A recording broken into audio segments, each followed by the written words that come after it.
everybody, and welcome in for another episode of Vol Club Confidential. I'm your host, Austin Price. The orange and white game is just wrapped. Tennessee baseball continues on with SEC play. We'll talk about it all tonight here on the show, because we'll be joined by Tennessee pitcher Drew Beam later on in the broadcast. But first, we bring in Spire CEO James Clausen. James, you just wrapped up the orange and white tailgate. Massive turnout. Advent Electric was huge and helping some underprivileged and less fortunate people get to the orange and white game. How big was that? Yeah, absolutely. We had a great time at the tailgate. Obviously, the orange and white game, everything was great. We had a lot of fun. We just want to thank Advent Electric for sponsoring, the tickets for our members, and then also a large number of tickets to the Emerald Youth Foundation, which helped a lot of kids be able to go to a game, maybe their first game ever. So that was a cool experience. We want to thank them for that. Now over 2,500 members. You continue to grow, continue to see more and more outreach as far as local businesses and even some corporate businesses reaching out. How big of a change is that from just a year ago? Well, probably a year ago we were under 500 members. So, over 2,000 members in probably, less than a year. So, we're just trying to figure out more ways to add value to our members, whether that's more signed items coming in the mail or, things where we can host, we got a couple big baseball series left, Kentucky and Mississippi State. So, getting more people up to the porch or getting them access to tickets and things like that. What's the biggest question you get from people that just don't know or confused, just don't understand? Probably, how do you decide which players, how much, what's the market rate, how do you determine that kind of stuff? And we certainly don't have all the answers. We've leaned on our technology partner Open Doors, which has come out with some guidance on, players by position and by conference. And so, that's helped us come up with more of a model of, okay, we think this position is worth this, and here's what we can, get out of it. One of the marquee positions in baseball is the pitcher, and that's why we bring in tonight's key guest, and that's Drew Beam, pitcher for the Tennessee Volunteers.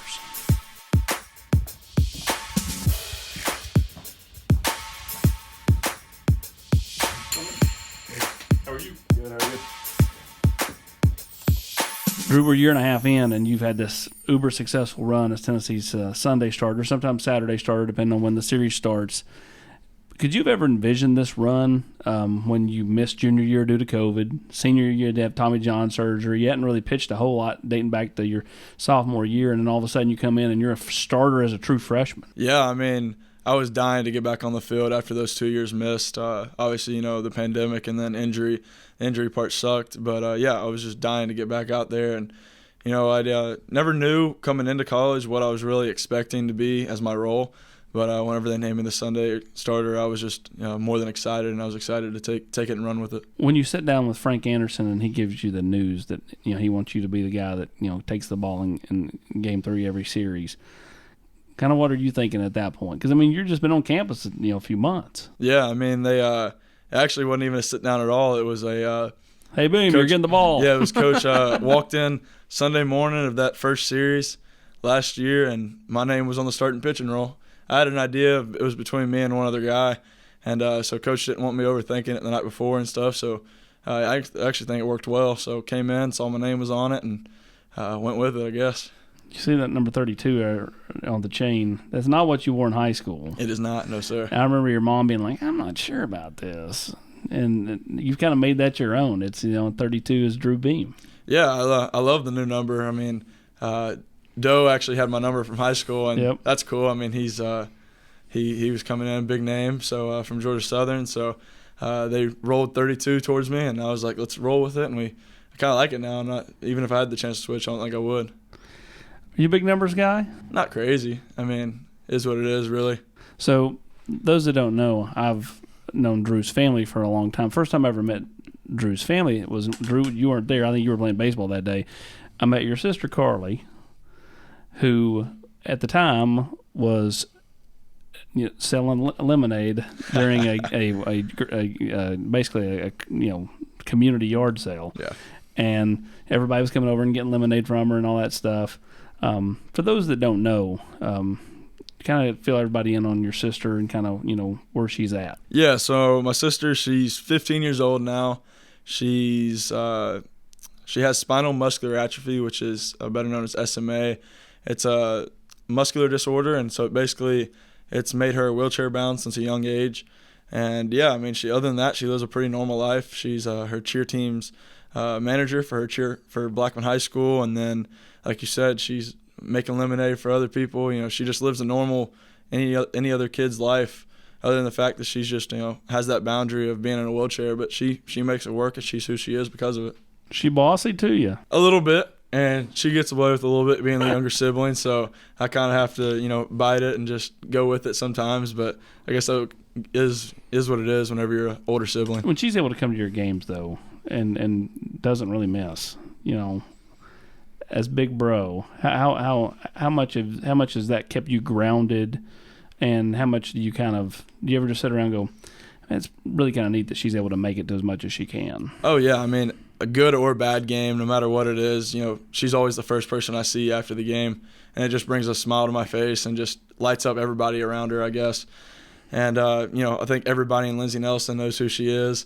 Everybody on campus just are starting to know who she is and her story. And so, yeah, I mean, just knowing that, you know, she's gone through some of these things and fights these trials and tribulations every day just helps me, you know, overcome things as they come to me. Yeah, and you wear the purple glove Absolutely. for SMA Correct. You know, for her, and you know, any other kind of, I guess, like cleats, that type of stuff that you'll try to throw in there and going forward. The ideas have ran through my head, and we'll see what we can come up with going forward. But yeah, that idea has definitely gone through. I know there's a bunch of guys on the team that wear her purple bracelet. So do I. It's the purple one on my wrist, and yeah, there's a bunch of guys who support her and support me with it, and so they wear it every day. Do you feel like that, you know, your role, you've just gotten more comfortable with it as we shift back to baseball, especially this year because, you know, the last month or so you've kind of come in and, you know, kept Tennessee out of the ditch with some big Game 3 wins on series where Tennessee could have got swept. Do you feel more confident now than maybe you even were a year ago? Yeah, absolutely. I mean, obviously, me, Doe, and Burns have gone through, you know, last year we kind of build off of each other, and it really helps me in the, you know, day 3 guy, seeing Doe and Burns do what they do and see what other pitchers do. And it kind of helps me learn the team we're playing and, you know, figure them out, and kind of helps me in the long run, honestly, because I get to see 2 days of our pitchers figuring out their weaknesses. And I think that's been a big testament to helping me, is just being able to watch the game and understand, you know, what this hitter likes and doesn't like. And so I think that's been a big thing. And then just being a Sunday guy for the second year in a row, respect levels there with the other teammates, just like I have for them. And just, you know, being able to help some of the younger guys along.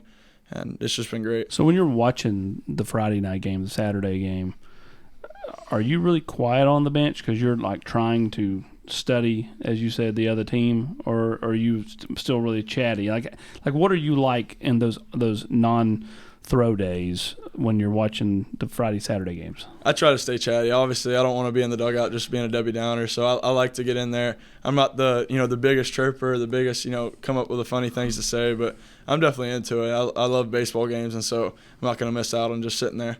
Who's the one guy that you know, has meant the most to you since you got here?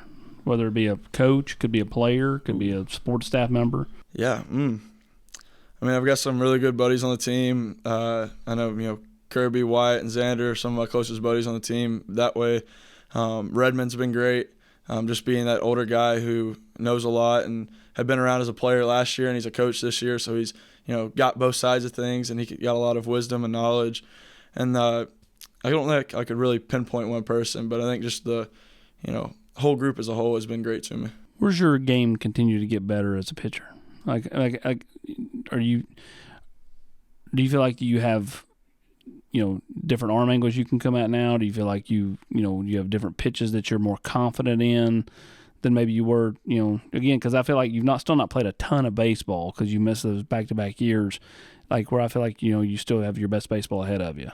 Yeah, I mean, I think one of the big things is just you know, getting deeper into the, you know, what I said was talking about watching and understanding what hitters do and do not like, and kind of, you know, there's new technology coming out all the time about, oh, this hitter likes, you know, certain pitches, and it just kind of shows you, and there's all kinds of different graphs, and it's honestly pretty cool, but honestly, it's above my head. I don't really know what I'm looking at, so I guess that side of the game just keep developing my craft and getting my pitches more dialed in, where I can put this pitch right here, versus missing by a few inches on everything. If you could pick the brain of any pitcher in any era, who would it be? He still plays, but he's just goofy, and Zach Greinke would probably be my guy. He's just he calls his own pitches now on the pitch comp thing, which is pretty cool. He shook himself off. I want to understand why he does that kind of stuff, but he's just,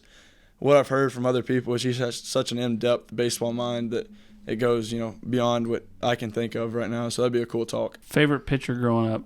Was it just Greinke, or was it when you were a kid? Like, was there somebody that you're just like, man, I just love that guy? Yeah, Greinke wasn't it growing up. I was a Reds fan growing up, so Johnny Cueto was really cool to watch with his windup, and he'd mess with hitters. And then Aroldis Chapman was on that team, and he threw fuel. So those are probably my top two growing up. You were a Reds fan. I know it. I respect it because they've not been very good, so it's hard to be a Reds fan. Gotta stay true, fan. right? What made you a Reds fan? Zach Cozart was their shortstop at the time, and he was the son of one of our family friends. So that got me. I was young, knew him personally, so I was like, started watching the Reds and kind of went with that. You got the UT across the chest. What's that mean to you? It means a lot. I mean, forever, since I was little, my whole family's been Tennessee fans, and bleed orange, as they say, and I think that's truly something that I do, and it's just always been a big thing to me, is living true to being a Tennessee Vol, and I think that's just my dreams came true when I got to come play here. You committed here so early. When you first got that offer, like, what was a younger Drew Beam going through mentally at that point? Like, you know what I mean? Because that's a lot for like a 15, 16-year-old kid to kind of digest. I mean, I was beyond excited whenever I got the offer from Tennessee. I'd had a few of the other offers on the table, but this one just stuck in there, and I was like, ooh, that's really where I've always wanted to go. And when it came time, it was like, why are we asking questions? It's a SEC school, big program that's on the upcome, and I've always wanted to go there. So it was just an easy decision. What's Tony Vitello meant to you? Tony's been great. That feels weird calling him Tony, but Coach V, he's awesome. He brings the energy. He just keeps us alive, and I think he's just that backbone of the team on energy and feel, and we just all kind of vibe with him. Flip that to Frank Anderson. He seems so calm, but yet so like ready to rage at any moment at times. You're right. Whenever he's like. If I said, who do you want to get in a foxhole with on the baseball team, I think he probably would be number one. Like, I just feel like he would do anything for you guys. Absolutely. He's all in for us. He's obviously, like y'all notice, he's very calm, but when the moment's needed, he's all fire, and he's ready to just flip that switch. How different is he in the team room? Like, is he a reserved guy in the team room? And like behind closed doors, is he a reserved guy? Is he a cut up? Is he a practical joker? Is he sneaky joker? The prankster? He has his jokes, and he's funny at times. He can crack up with us for sure. All right, so you're dating this girl from Texas A&M. I am. Her dad's a coach at Texas A&M. Correct. You all swept Texas A&M. We did indeed. How was that? Was it good bragging rights? It was great. Obviously, I respect her dad and her brother and stuff, and that was cool. But it was cool to play against them, and obviously, we want to go out and beat everybody, so that wasn't too much of a problem. Do you like pitching on the road or pitching at home better? I love both, but the road's it's interesting. It's cool to see different fan bases and stuff like that, and see how they do different things at different stadiums. Obviously, I love being at home, and Lindsey Nelson and just our fans and stuff are great. But yeah, it's cool to be on the road. When you, as a pitcher, Lindsey Nelson is a hitter's park. It's smaller. So, like, when you get in those bigger parks on the road, is it almost better for you, do you feel like? It can be. Even though you're on the road in a hostile environment at times? Yeah, but it's not terrible. It's obviously nice to have a bigger field, but I'm going to be honest, some of the guys in college, it doesn't matter if we're on a little league field or they can rake. Big league field. It's if it's going over the fence, it's probably going out most places. So, aluminum bats, my man. Yeah, you're right. Do you think your game probably translates better to professional baseball where you're going against wooden bats? Oh, I hope so. That's the goal, right? I hope it translates real well. When people talk to you about your game, What do you think they see? What do they tell you they see about you as a pitcher? Yeah, they recently has been the QB1 approach. Coach V originated that. Kind of said that I model my game after being a football player and how I keep a level head and really don't let much affect me. What pitchers at the major league level do you try to model your game after? I mean, it doesn't even have to be modern pitchers. I mean, like, do you ever just like watch old YouTube clips of, Pedro Martinez or Roger Clemens or, Tom Glavine or anybody like that? Or are you just like, that was before your time, so you don't even entertain that? I'm going to be honest. I really don't try to model my game after anybody. Just try to be myself, and really doesn't, guys will say they model after somebody else, but I'm trying to be who I am, make myself, I guess, a household name. So I want it to be after me and not somebody else. So who is Drew Beam? I don't know. I'm still trying to mold that and figure that one out for myself. But hopefully, people know me as a good human being, a great ball player, great pitcher who wants to compete, and just going to get after it on the field. Do you feel like you're stronger now? I feel like, you and Burns, especially late last year, it's a long season. It's just like going from playing college ball to major league ball. You go from playing 50 or 60 games playing 162.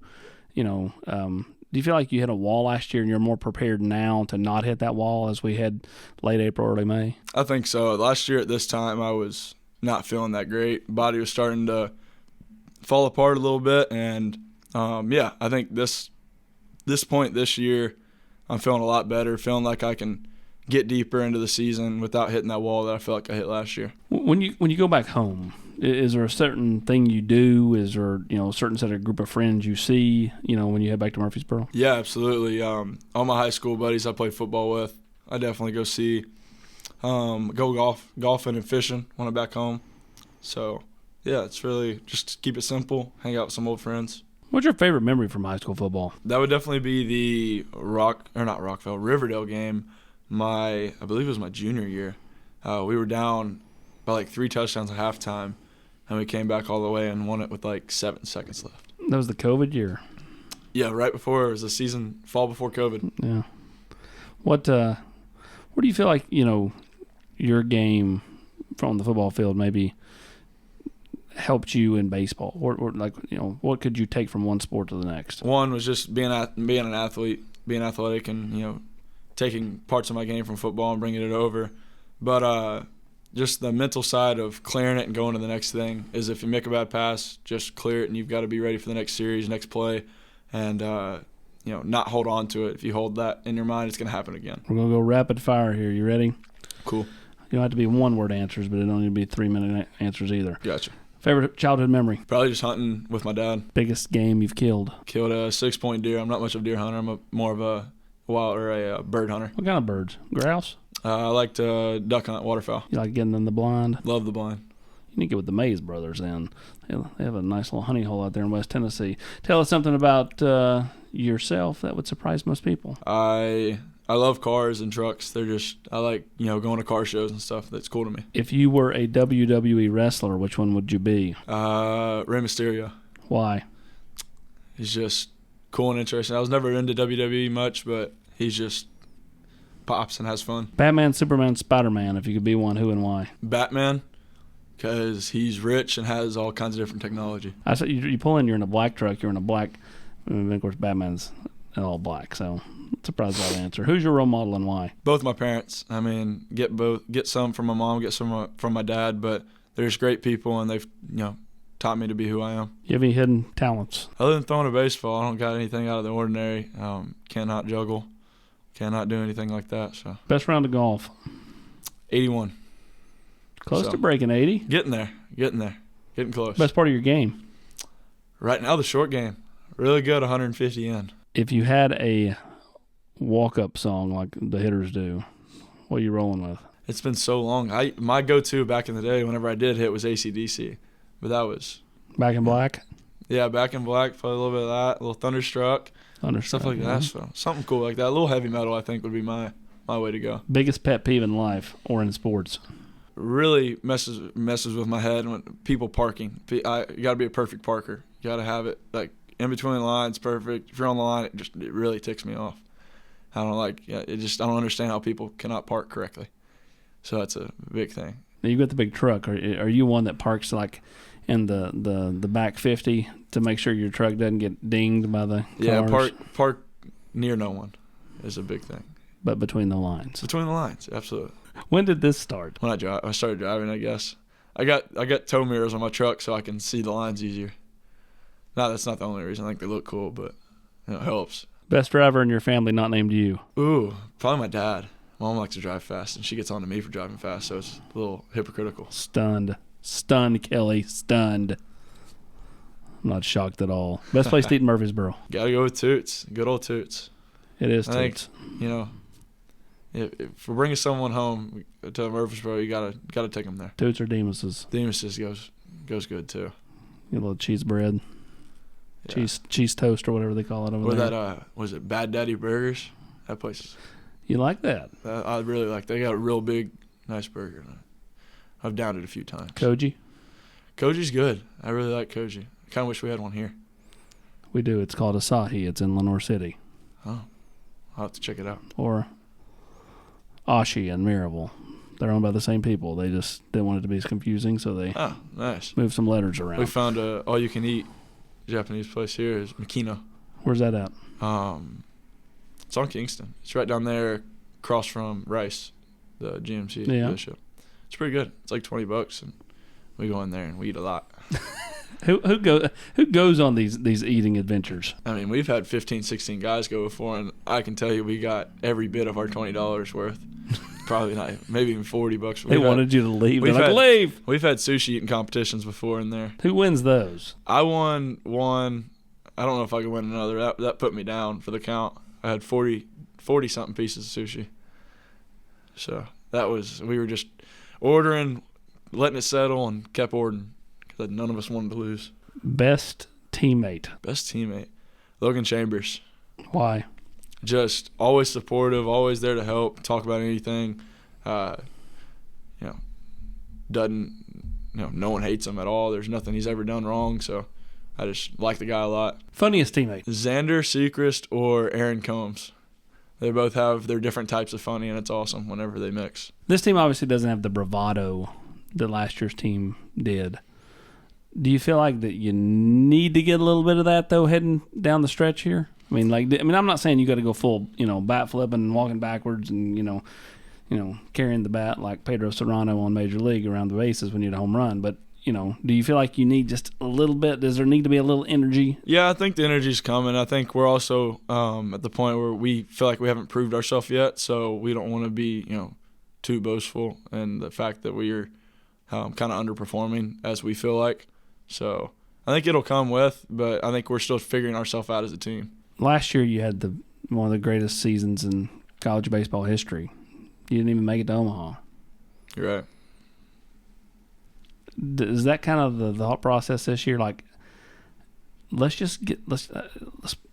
get in and be playing our best baseball when it matters. Because last year we did all that from February to May, and it didn't matter in June. It did not one bit. Yeah, we absolutely would like to be playing our best baseball in June, and be one of the last team standing. Absolutely. Do you think this team hates cold weather? Because you played 2 cold weather series. Last year, Kentucky, rainy, overcast, not real warm. Then freezing in Missouri. And y'all went 1-5. We did. I don't think anyone likes playing baseball in cold weather. But those teams are around it every day, so right. It's a little easier to adjust to it. Yeah, and I talked to one of their pitchers at Missouri, and he said he even hates it. But you're right, they are around it and get acclimated a little more to it. It could just be a mindset thing, but I don't hate playing in cold weather, but I'd much rather be playing in 75 and sunny here in Knoxville than Columbia, Missouri. Yeah, I understand that. What's the best advice you can give younger Drew Beam if you could go back? I'd say don't do the stuff I did to tear my UCL, but I guess it kind of has helped me out and made me sit back and watch the game and learn it a little bit from the other side of things. So just don't take for granted being, the high school and stuff. To enjoy that, and then because it's a grind once you get to college. It's fun, but it's still a grind. For people that want to learn more about your sister's fight in SMA, how can they do that? Yeah, there's a few videos out. Instagram and stuff. And then there's obviously you can go to curesma.org. That's where you'll find the best information. There'll be multiple videos on that. You can learn about all the different types of SMA. So that'd probably be your best place to find it. As we wrap up, in a perfect world, most baseball players are 3 and gone. You got a year and a half left, if on that path. What do you want to get accomplished? Here? Yep. I want to win a national championship, obviously. That's the goal, bring another championship, or bring the first baseball championship back to Knoxville. That's the main goal. Keep perfecting my craft and win a championship while I do it. How does Drew Beam get better the next year and a half? Stay in the weight room, stay training outside of the weight room, just. What'd you weigh when you got here and what do you weigh now? When I got here, because I was post-surgery and had a little bit of fat on me, I was about 225. I'm 210, 212-ish right now. But it's a different 210. So a whole lot different, yeah. I was Q had fun getting that weight off of me real fast in the summer, my freshman year. Best thing when you go over there to the nutrition bar or going to Smokies is what? Wings. The wings are my favorite thing, absolutely. But I'm a boneless wing guy, so I really don't like eating traditional wings. Me neither, but Brent Hubbs will tell me that those aren't wings. Those are called chicken nuggets. And that's fine. I'll stand by it. I like chicken nuggets more than I like wings. I'm with you, buddy. 100%. 1,000,000%. Well, Drew, we appreciate you, man. We appreciate you, catching up with us tonight. And Tennessee fans, if you want an easy guy to root for, it's number 32. He's made it his own. He's your Sunday, sometimes Saturday starter for the Tennessee baseball team, and we look forward to watching you the rest of the way, okay? Appreciate it.